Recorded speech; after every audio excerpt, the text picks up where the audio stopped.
When you've experienced a great loss, you know that life will never be the same. You don't want to be paralyzed by grief. You want to heal and experience joy and love. But how do you do that while still honoring the great pain and the absence of someone you love? This is Sucker Punched.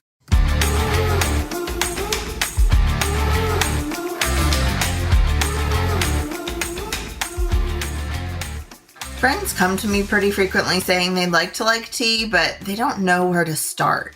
I always recommend that people try a few different things: a strong black tea, some herbal teas, and green, white, oolong, and rooibos teas. But it's overwhelming to stand in the tea aisle and figure out which boxes are worth trying and which just make hot brown water. Ugh. Atlas Tea Club has the perfect solution. A monthly tea subscription featuring all different kinds of tea from all over the world. Each delivery comes with 2 award-winning, ethically sourced teas and instructions on exactly how to make them. You'll also receive a connection to the history, culture, and community that makes your delicious daily cup possible. For more information and to subscribe, check out beckylmccoy.com/atlas.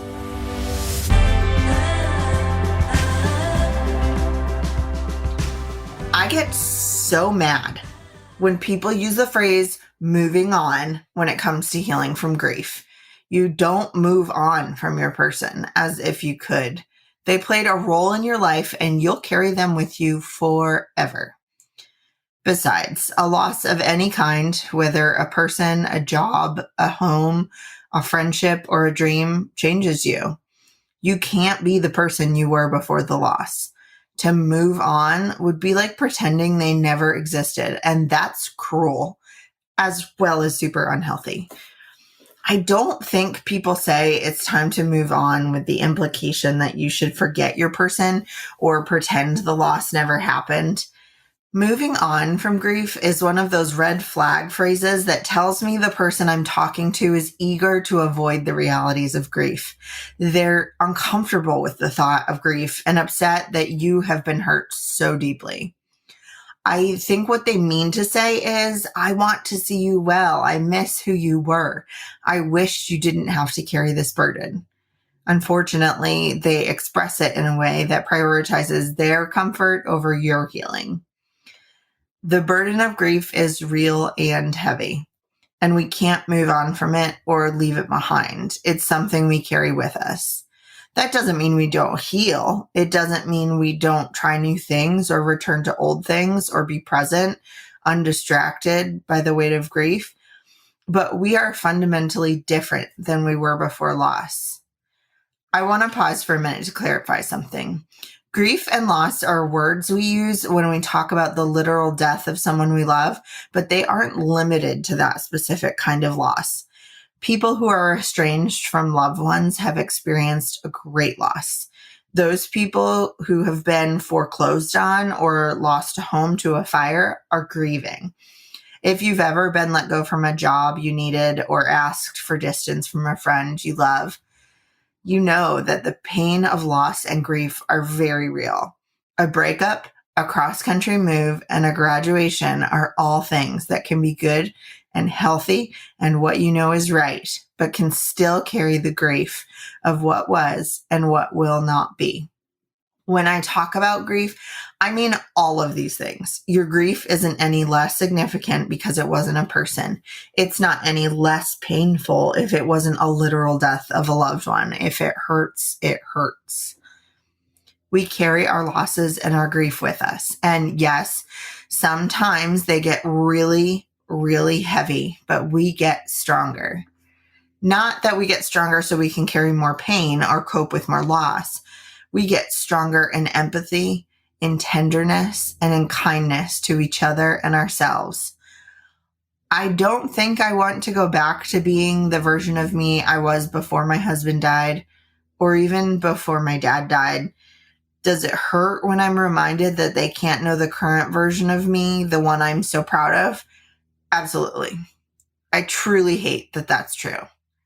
But I have become a version of me that then me could never have dreamed up. Grief has given me the opportunity to get more grounded in who I am and what I want in life. Grief has taught me to be present and to rest and to do things that bring me joy and laughter.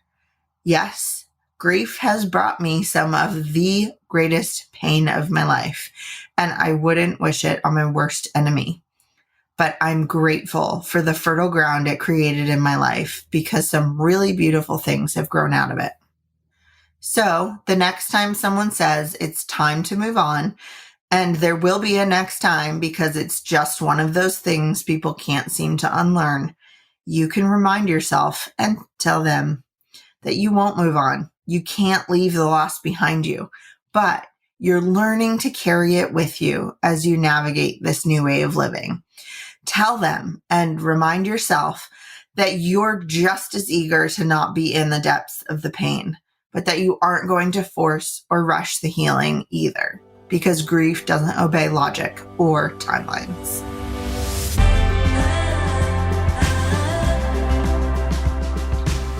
Here are 2 books about grief I think you might appreciate.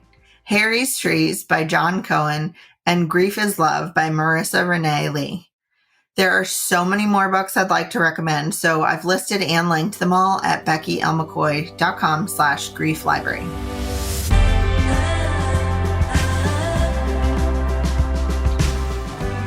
Nothing is as comforting as a cup of tea, and Atlas Tea Club has everything you need to make it happen. Subscribe to their Tea of the Month Club now and receive 2 teas each month, or send them as a gift to a loved one. Travel the world through tea when you sign up at beckylmccoy.com/atlas.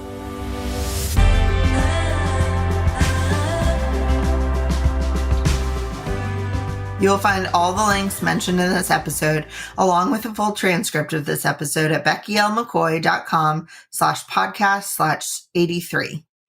If you enjoyed this episode, be sure to follow Sucker Punched in whichever podcast app you use. If you're already a regular listener, please rate and review Sucker Punched in your podcast app. Share this episode with a friend and let me know what you think. You can find me on my website at beckylmccoy.com or on Twitter and Instagram at beckylmccoy.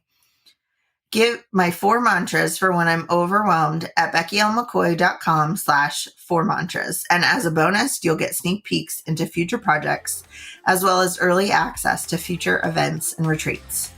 If you found this episode encouraging or helpful, share it with a friend. And remember, healing and living after grief doesn't mean you're leaving your person behind. You carry them with you as you go.